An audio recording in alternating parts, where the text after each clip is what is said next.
hay una explicación para este odio antisemita. Una vez una muchacha se acercó y me comenzó a hablar, no, que Israel, que son los genocidas. Y le dije, la forma en que tú estás hablando es de un antisemita. Sí, yo soy antisemita y qué bueno, me siento orgullosa. Y yo le contesté a esta muchacha, porque les recomiendo algo, cuando ustedes tengan un debate con cualquier persona, ya yo soy comunista y yo estoy en esto, mira, vamos a comenzar, antes de tener un debate, a definir los términos. ¿Tú me puedes definir qué es un antisemita?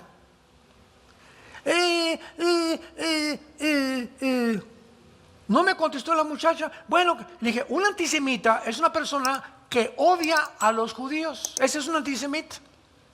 Ahora, tú mismo un antisemita, te voy a hacer una pregunta. ¿Por qué los odias? ¿Qué te hicieron? ¿A qué judíos conoces que se han metido a tu casa a robar, a violar, o que te han robado? ¿Por qué odias a un grupo étnico, como decir, odio a los italianos, odio a los mexicanos? Eso no solamente es antisemita, es racismo puro. Y estamos tratando de elogiarnos ya el racismo, que hay que acabar con el racismo. Y vemos nosotros un racismo, pero completamente enfermizo, contra las personas, como todas estas desfiles que ha habido en las ciudades, Israel, etcétera, etcétera, son dirigidas, el 80% que iban en esos desfiles eran musulmanes. Y se les pegan 2 o 3 personas y creen todo París, todo Inglaterra contra Israel y contra el genocidio, etcétera, etcétera. Mentiras, mentiras, mentiras. Entonces, cuando venimos a la Biblia, encontramos una respuesta. Hay 2 respuestas para el odio desde hace siglos de siglos de siglos, con un grupo étnico, con una etnia que se llaman los judíos. No ha habido este racismo ni contra budistas, ni contra mahometanos, ni contra el mismo Islam, ni contra los hindúes, ni contra Zoroastro, ni contra los discípulos de Mahatma Gandhi, ni contra ningún grupo, ni tribu, ni civilización en toda la historia.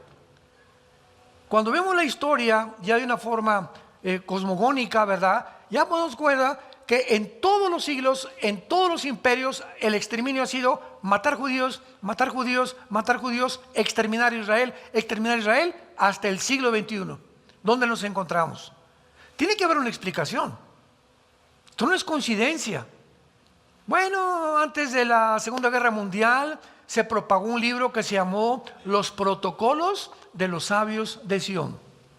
Este libro, escrito por los zares rusos en el siglo XIX, explican claramente en el libro, los judíos son los culpables de todo porque son los dueños de los negocios, los dueños de los bancos, los dueños de las escuelas, los dueños de la educación, etcétera, etcétera. Por eso el mundo está como está. Hitler lee los protocolos de los sabios de Sion y es influido José Stalin y todos los que persiguieron el siglo pasado, el imperio español, franceses, etcétera, etcétera, lo creyeron sin darse cuenta que el holocausto desmintió esta mentira. Si los judíos eran dueños de bancos y de escuelas y de educación, ¿por qué Hitler mata a 6 millones de personas que son una etnia que no tienen nación, no tienen casa, no tienen ropa, no tienen un lugar para vivir? ¿Qué fue lo que vio Hitler de enemistad en ellos? Los protocolos de los sabios de Sion. Y en el momento del holocausto, nadie en el mundo los defendió. Bueno, si ellos eran dueños de los bancos y del dinero y de todo, ¿por qué no se defendieron y por qué no los defendieron? El holocausto desmintió los protocolos de los sabios de Sion. Mentiras, mentiras que propagaron los zares por los pogromos. Los pogromos eran como los campos de concentración rusos, donde metían a los judíos y los asesinaban y los torturaban cruelmente. Muy bien. Como cristianos ahora estamos entrando en un mundo antisemita. Y es uno de los problemas más grandes porque el antisemitismo o el odio a los judíos se ha infiltrado dentro de las iglesias cristianas. Yo he oído, me reservo los nombres, a líderes cristianos hablar en contra de Israel, hablar en contra de los judíos y echarle la culpa a los judíos de lo que pasó en la matanza y en la masacre que hizo un grupo terrorista y que no hicieron los judíos. ¿Por qué este odio y por qué estas protestas y por qué esto? Hay dos respuestas. Voy a concentrarme hoy en la explicación política. ¿Por qué el mundo odia a los judíos? Y después nos concentraremos en la explicación bíblica. Entonces hay una explicación política que el mundo da y la explicación que la Biblia da. Muy bien. Desde la perspectiva política, ¿cómo se podría explicar el antisemitismo? Tenemos que comprender todo en la vida. No ser como burros o como ovejas, ¡bé! Y seguir solamente porque alguien dice, ¡bé! Yo también, ¡bé! Si alguien odia con esto, yo también hago esto. Tenemos que entender, ya estamos en un mundo, somos personas inteligentes, coherentes, con una explicación que Dios nos puede alumbrar para entender lo que está pasando. Dejemos de ser conformistas y hacer lo que todos los demás hacen. Rápidamente un ejemplo. Te invitan a una cena hoy en la noche.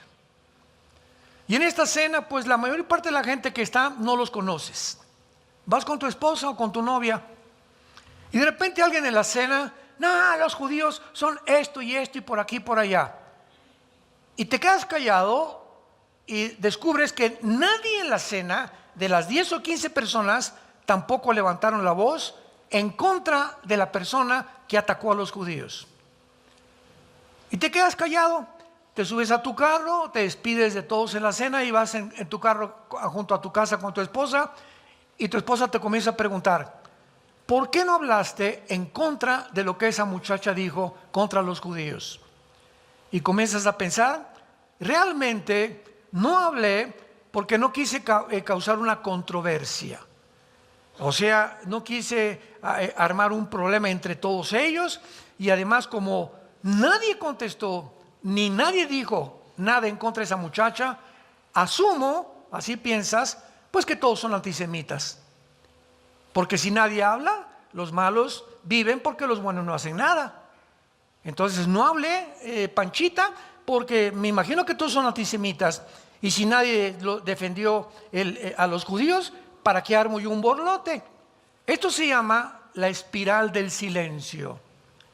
Cuando la presión de tus amigos o de la sociedad te hacen quedarte callado porque no nos gusta ir en contra de lo que la mayoría piensa.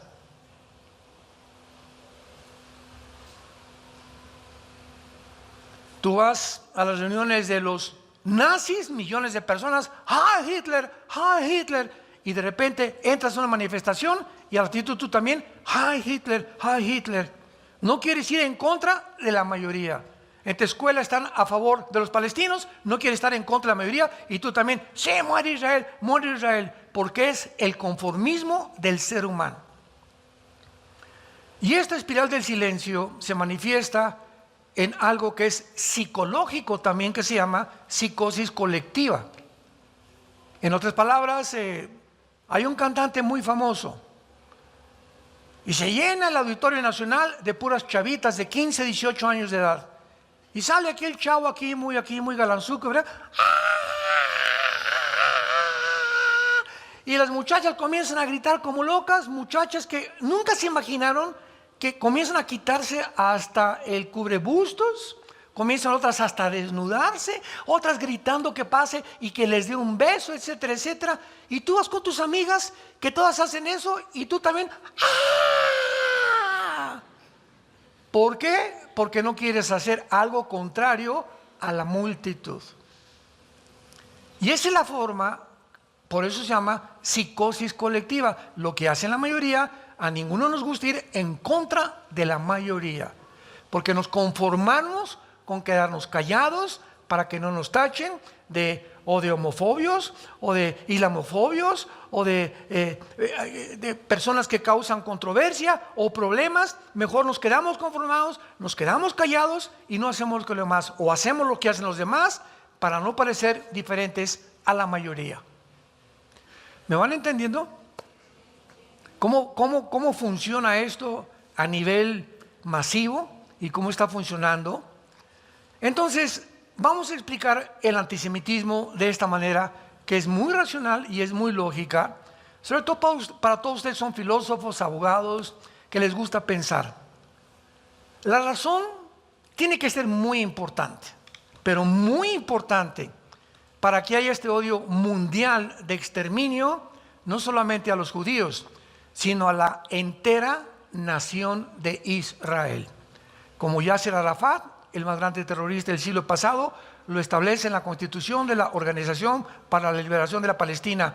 Nuestro propósito, nuestra meta, nuestra plataforma no es tener dos estados, ni Jerusalén, el exterminio de la raza judía. Ni más ni menos. Muy bien.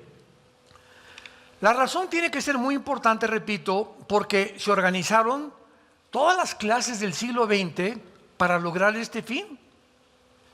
La conspiración que se armó el siglo pasado, una conspiración que se armó para exterminar al pueblo judío, principalmente en Europa, fue gigantesca y perfectamente bien financiada, pues para poder armar todo este aparato y toda esta estructura, se produjo una Segunda Guerra Mundial. Se produjo una Segunda Guerra Mundial. Detrás de la Segunda Guerra Mundial se encontraba solamente un propósito cuyo objetivo era exterminar a los judíos, como lo vimos con Adolfo Hitler. Adolfo Hitler, ¿quiénes eran sus enemigos? Rusia con José Stalin, Winston Churchill, Inglaterra, del lado occidental, Estados Unidos y Canadá, y algunas naciones de Europa que todavía no levantaban ni decían pío. Y los amigos de Alemania pues fueron Italia y los japoneses, que bombardearon en el 41 Pearl Harbor a los americanos. ¿Por qué Hitler, teniendo pleito con Rusia, por el amor de Dios, Inglaterra, Estados Unidos, de repente, vean ustedes la mentalidad, se vuelve contra un grupo étnico, pequeño, sin casa, sin ropa, sin dinero, sin cuentas de banco, sin un ejército militar y ni tierra para vivir tenían? Y los considera los enemigos máximos, los ve como un gigante. No ve a Rusia, ni a Inglaterra, ni a Estados Unidos. Hitler ve a los judíos como la primera oposición mental que él sentía, que realmente ellos eran sus enemigos y que los tenía que exterminar a como diera lugar, olvidándose de la misma guerra. Y para ello planea un proyecto llamado La Solución Final, donde le dice a Henry Himmler y le dice a todos los demás líderes que tuvo en la Gestapo: hagan campos de concentración por toda Alemania y busquen a todos los judíos que puedan ustedes encontrar, pónganles una estrella aquí, que es la estrella del rey David, en su ropa para marcarlos, métanlos en camiones y díganles que los vamos a llevar a dormitorios y a bañarlos. Y estos supuestos baños pues eran los campos de concentración. Y ahí van los trenes llenos, inundados de niños chiquitos, jóvenes, mujeres, de todo tipo de seres humanos. Los bajaban del tren, los metían en unas casas grandísimas o construcciones y les decían que los iban a bañar. Se tienen que quitar la ropa, los encueraban, los metían ahí y ya que estaban ahí, les cerraban las puertas y le abrían las llaves al gas para ahogarlos y asfixiarlos y matarlos. Los sacaban con palas mecánicas, los echaban en trincheras que habían armado ahí, les echaban gasolina, a muchos los quemaron o los enterraban a muchos vivos también. 6 millones de judíos. ¿Qué movió a Hitler para tener ese odio contra ellos? Bueno, nos damos cuenta que entonces realmente el propósito de la Segunda Guerra Mundial no fue que el nazismo quisiera extenderse. Ya vamos más profundamente y ya espiritual y bíblicamente comenzamos a descubrir que había un programa satánico. Porque ¿quién puede negar que Hitler era una persona completamente poseída por principados satánicos? Bueno, es muy fácil la explicación. La Biblia dice en Apocalipsis capítulo 12 que el diablo sabe que le queda muy poco tiempo. El diablo no sabe exactamente qué año ni qué mes, pero él tiene un panorama, así como nosotros, conforme pues Rusia invadió Ucrania. Esto nos habla en más o menos en qué tiempo nos estamos acercando a la profecía de Ezequiel 38. Ahorita lo que pasa con Gaza, posiblemente el Salmo 83 se cumpla, la próxima guerra contra los árabes, contra los judíos. Y los eventos a nuestro alrededor que se suceden, ninguno de los eventos que pasan en el mundo son coincidencia alguna. Todas son piedras de un mismo rompecabezas, donde ya comenzamos a juntarlos aquí, acá, acá, y comienza a adquirir ya calidad, claridad, entendimiento. Venimos a la Biblia y descubrimos realmente la Biblia es la historia escrita por adelantado, que Dios nos deja de una forma secuencial y cronológica cómo se van a desarrollar los eventos, el momento que estamos y de qué forma la Biblia nos muestra que nos encontramos en la última generación. Que el ser humano ha llegado al final de su historia. Ya no hay más. Ya no nos hagamos un avivamiento y esto y el otro y la tecnología y vamos a crear como el Foro Económico Mundial, vamos a crear una superraza y la inteligencia artificial y la robotización. Todos son sueños marihuanos. Esto ya dejó de ser ciencia, es ciencia ficción. Ciencia ficción, o sea, ya son cosas que dices, solamente un loco puede pensar. Y pues sí, y es como cree en Aladino y la lámpara maravillosa, o en Santa Claus, o en los Reyes Magos, que no fueron magos, ¿verdad? Eran 3 reyes del Oriente que vinieron a posiblemente bisnietos de los que educó Daniel en Babilonia y que supieron de las profecías de Daniel, que era el tiempo en que iban a ser el Mesías. Pero lo que ha pasado ahorita es algo terrible. Entonces, el diablo, sabiendo que le queda poco tiempo, ¿qué hizo? Escúchenme muy bien, pongan mucha atención. El diablo sabía que si Israel regresaba el 14 de mayo de 1948, si Israel regresaba a su tierra, en ese mismo tiempo, en ese año, comenzaría la cuenta regresiva de las profecías finales de la Biblia. Entonces el diablo hizo lo imposible por usar a Hitler para exterminar a los judíos e impedirles que formaran una nación. Porque si no formaban una nación, entonces la construcción del tercer templo profetizada sería una mentira. Entonces, si no formaban una nación, ¿a quién va a perseguir el anticristo? Si no formaban una nación, los 144,000 judíos de Apocalipsis 7 sería un invento también, que quién sabe quién inventó la Biblia. Todas las profecías de los tiempos que vivimos están enfocadas en Israel. Israel es el termómetro, el centro, como dice Ezequiel 5:5 en hebreo, el ombligo de Dios. Es exactamente donde el cordón umbilical sale de la mamá y es cortado y se queda de una vida. El bebé sale a otro medio ambiente. El momento en que se corta el cordón umbilical, encuentra otro medio ambiente, nace a un nuevo mundo. Si Israel nacía y se como una nación otra vez, el diablo sabía que ya su tiempo se ha acabado. Y no lo logró. Gracias a Dios, Hitler no los pudo exterminar y los judíos fundaron su nación. ¿Y qué hizo el diablo? Se les fue encima con el mundo árabe. En el 15 de mayo, un día después, los trataron de destruir. En 1956 los volvieron a tratar de destruir en la guerra del Canal de Suez. 1967, junio del 67, la guerra de los 6 días, los volvieron a tratar de destruir 22 millones de árabes. 1973, hace 20 años, la guerra de Yom Kippur, y no pudieron tampoco, y los árabes se dieron por vencidos.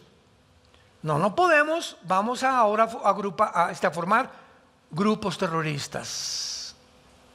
Y vamos a tratar de no ya ser nación contra nación, vamos a sabotearlos, a mandarles cohetes desde lejos, a sabotear embajadas, etcétera, etcétera. Y entonces comenzaron a formar al grupo, la Hermandad Musulmana de Egipto, a Hamas. Y Hamas entrenó a los guerrilleros de Irán. La Guardia Revolucionaria de Irán, que es el servicio secreto de Irán, comenzó a educar a Hezbollah, que es el grupo guerrillero en el Líbano, al norte de Israel. Después vinieron ISIS, Al-Qaeda, los Houthis y los talibanes en Afganistán y en Pakistán. Más de 6, 7 grupos guerrilleros que existen actualmente con el único propósito de destruir a la nación de Israel. El diablo no se ha dado por vencido. Vayamos al capítulo 12 de Apocalipsis y veamos de una forma muy breve, que el Espíritu Santo les dé entendimiento y alumbre los ojos de vuestra comprensión y conocimiento para que puedan discernir, santos de Dios, el programa de Dios. Apocalipsis 12 resume toda la historia de Israel y comienza siempre, ¿verdad?, con un sueño o con una señal que aparece en el cielo, una mujer vestida del sol, con la luna debajo de sus pies, su corona. Y muchos han inventado que era la Virgen María, por el amor de Dios. De ninguna manera. Si tú checas Génesis 37 del 9 al 10, vas a ver que fue un sueño que tuvo José. Siglos antes, la misma señal que está aquí es el sueño que tuvo José. Y cuando su papá le pregunta a José, ¿qué es esto?, el mismo Espíritu Santo interpreta y nos dice, ¿verdad?, claramente que estas 12 que estaban debajo de sus pies son las 12 tribus de Israel, y Jacob como uno de los patriarcas de Israel.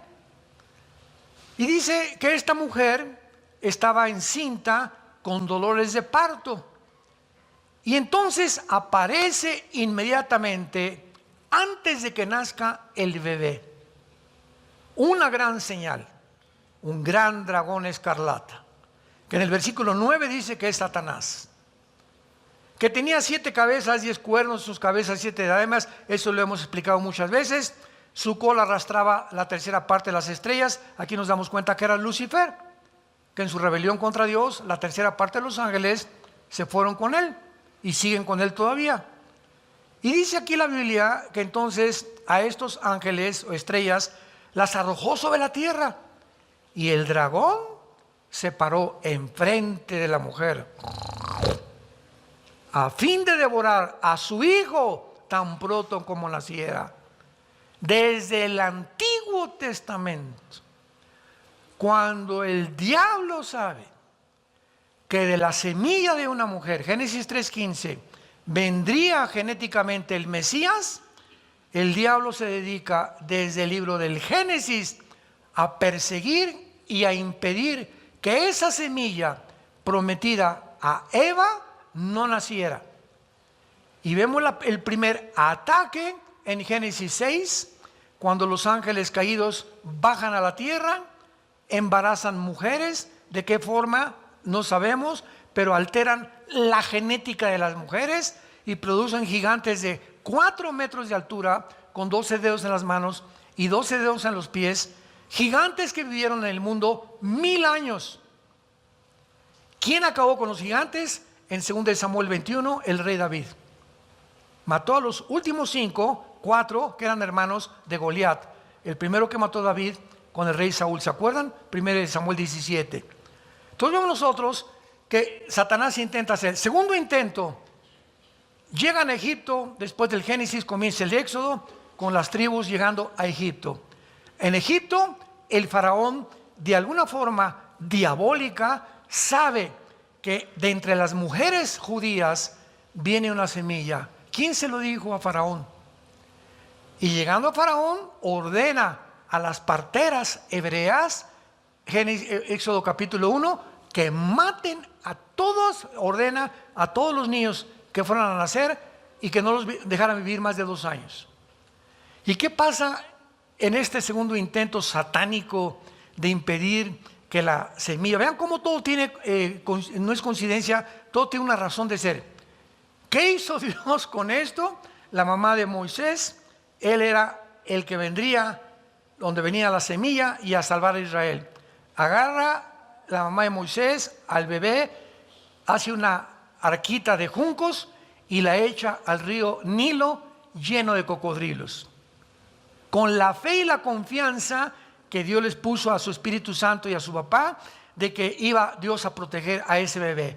Pero a ese bebé no lo iba a tocar la espada del faraón. Y viene el río Nilo con el arca del bebé y pasa enfrente de donde se encontraba, ¿quién creen? La hija del faraón, lavando ropa o no sé qué estaba haciendo ahí con sus doncellas, y ven al bebé y ven a las muchachas y recogen al bebé. La hija del faraón lo ve, ay, qué niño tan hermoso, y lo adopta. ¿Cuándo se imaginó el diablo que el mismo bebé que el faraón trataba de matar, iba a ser educado en su palacio? Los caminos de Dios no son nuestros caminos. Y Moisés es educado por el asesino más grande que quería matar, y que él era el que iba a ser el libertador de la esclavitud de los judíos. Y pues ya sabemos, ¿verdad?, que a los 40 años mata a un soldado Moisés, teme, huye al desierto y se queda 40 años. Ya esta es otra historia, donde ya Dios lo forja en el desierto, y a los 80 años saca a Israel de Egipto. Muy bien, entonces vemos otro tercer intento de Satanás cuando nace Jesús, que es el dragón. Porque la salvación, dice Juan capítulo 4, viene de los judíos. ¿Y por qué no de los mexicanos y los guatemaltecos? ¿Y por qué no los guatemaltecos y los españoles? ¿Y por qué no los españoles? En fin, ¿verdad? De cualquier nación que hubiera escogido Dios, hubiera habido pleito entre nosotros. ¿Sabes una cosa? Porque a Dios le dio la gana. Simplemente la soberanía de Dios, Él determinó escoger un punto geográfico minúsculo, insignificante, en el Medio Oriente, donde naciera el Mesías que vendría a liberar a judíos, palestinos, árabes y musulmanes, y a cualquier persona que se acercara a la cruz. Entonces ese fue el propósito de Dios. Vendría el Mesías de Israel. Entonces ya comenzamos a entender el odio que se esconde detrás del exterminio. Y además, no lo más importante, porque lo más importante es el nacimiento del Mesías, pero vemos que cuando nace Herodes, cuando nace Jesucristo, ¿se acuerdan? Que llegan los reyes y que le dicen al rey Herodes: hemos oído que van a nacer este tiempo que estamos viviendo en Navidad, aunque sabemos que Cristo no nació el 24 de diciembre y lo aprovechamos para testimonio de Él. Hemos sabido que van a ser el rey de los judíos. Y Herodes se llena de enojo. ¿Y qué hace Herodes? Manden matar a todos los niños menores de 2 años.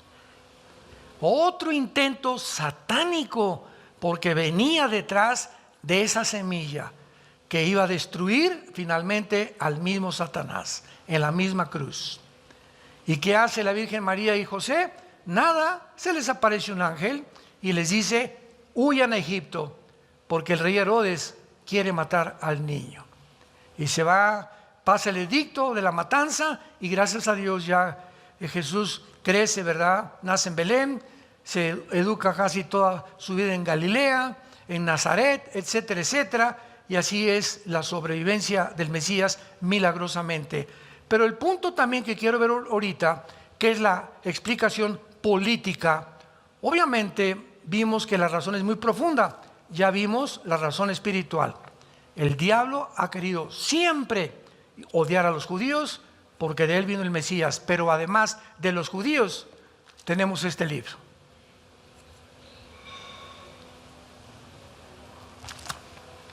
La Biblia la escribieron judíos. Los apóstoles fueron judíos. El Salvador es judío. La primera iglesia fue judía y todos nosotros, aunque no somos judíos, hemos sido injertados en el olivo natural, Romanos capítulo 11, y somos beneficiados. Al entrar Jesús a tu vida, esa semilla prometida a la mujer en Génesis 3:15 está dentro de ti. Esa semilla es Jesús dentro de tu vida.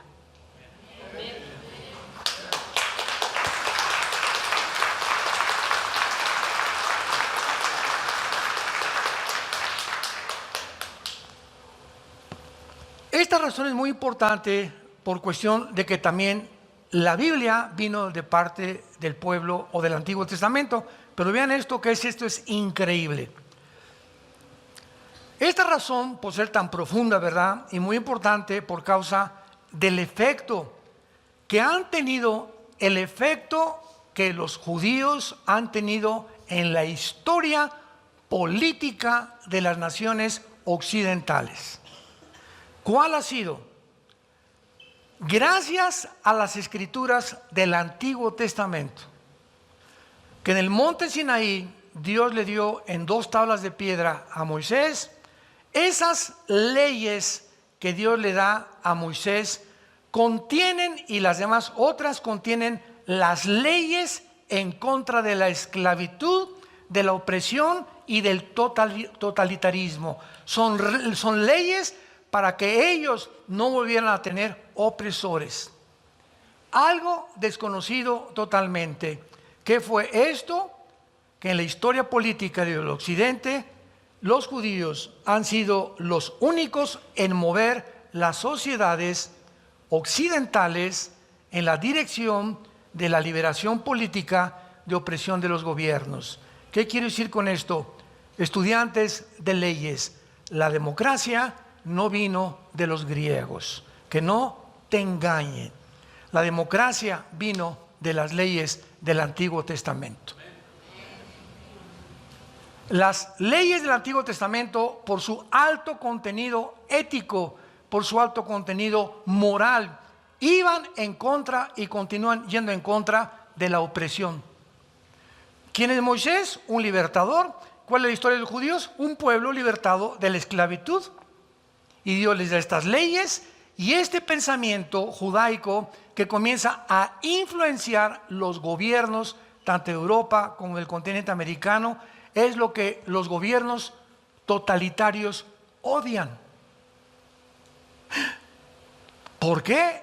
¿Quién es un gobierno totalitario? Es igual a esclavitud, ni más ni menos. Un gobierno totalitario es un gobierno de esclavos. Los romanos fueron totalitarios. Todos los gobiernos casi del siglo pasado fueron totalitarios. El comunismo es una ideología totalitaria. Son gobiernos que les conviene tener al pueblo abajo, en pobreza, que no crezcan, que no sean educados, para que el gobierno sea el que controle al pueblo y el gobierno sea el que domine absolutamente todo lo que acontece dentro de una sociedad.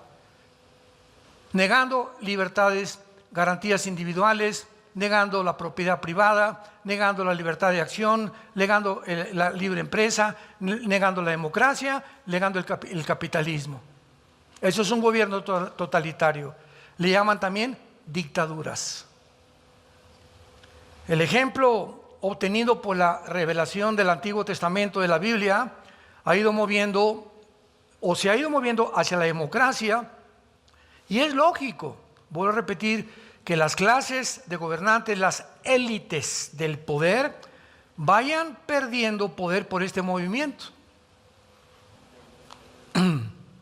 Muy bien, entonces vemos nosotros, ¿verdad?, que es lógico que este avance de la democracia ponga a temblar a las élites del poder, porque van perdiendo por este movimiento, ya que no les convienen ni tampoco quieren un cambio.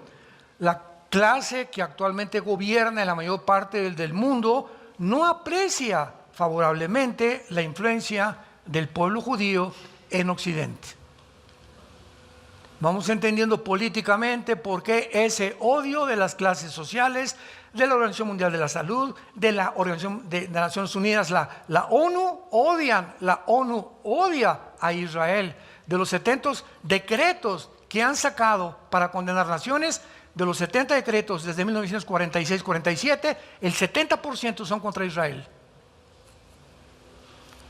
Ahora que Hamás hizo esta masacre y esta carnicería ahí en Israel, la ONU se puso del lado de Hamás. Esto es increíble. ¿Quiénes son los judíos?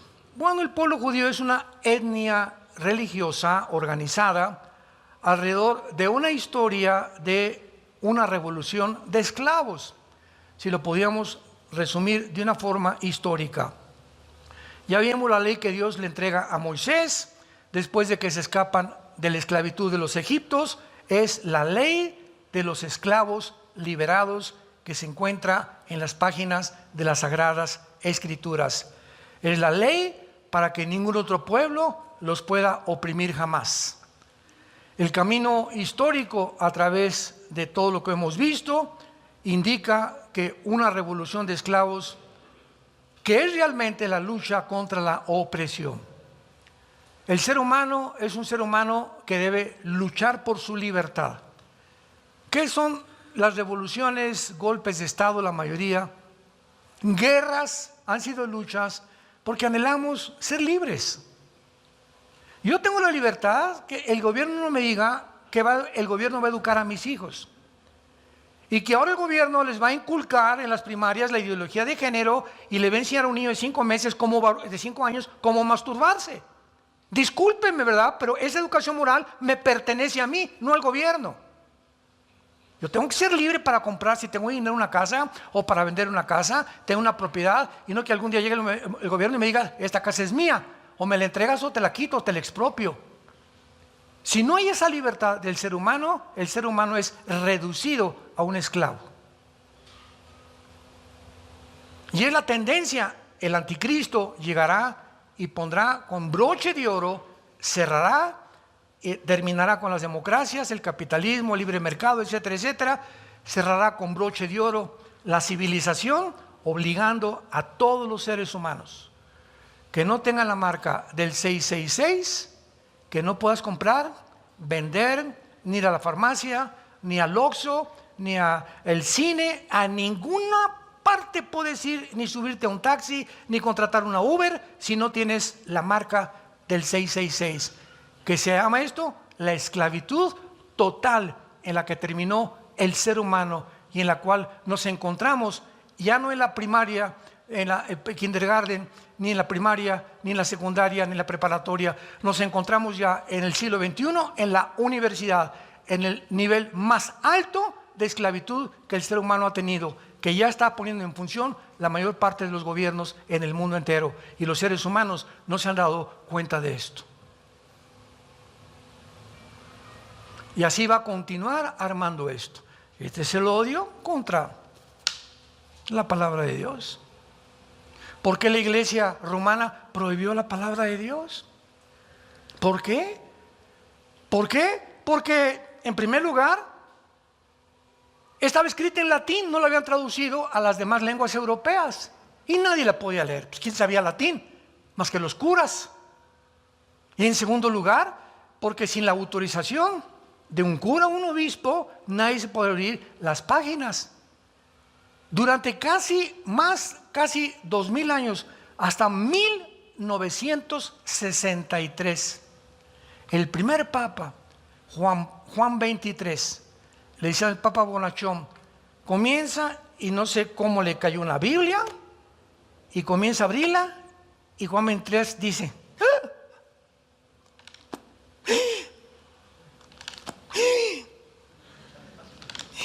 Jesús, María y el burrito que los acompaña, ¿qué hemos hecho? Y reacciona el Papa Juan XXIII y manda un edicto al mundo cristiano.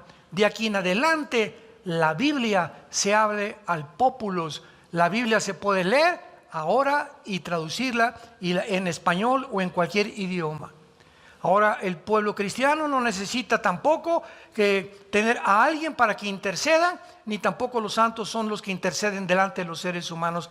Y viene una revolución que se llamó la Revolución Católica en el 63 con el Papa Juan XXIII, donde ya mandaron quitar hasta los santos en muchas iglesias, en otros los dejaron porque siguen considerando, ¿verdad? Es una religiosidad tremenda, pero mandó a quitar eso, permitió la música dentro de las iglesias católicas. Ahora hay grupos católicos que leen la Biblia y hay millones de católicos actualmente que son nuestros hermanos. Gracias a que han comenzado a leer la Biblia. Y Jesús dijo en Juan 8:32, cuando conozcas la verdad, conocerás la verdad, vas a ser libre.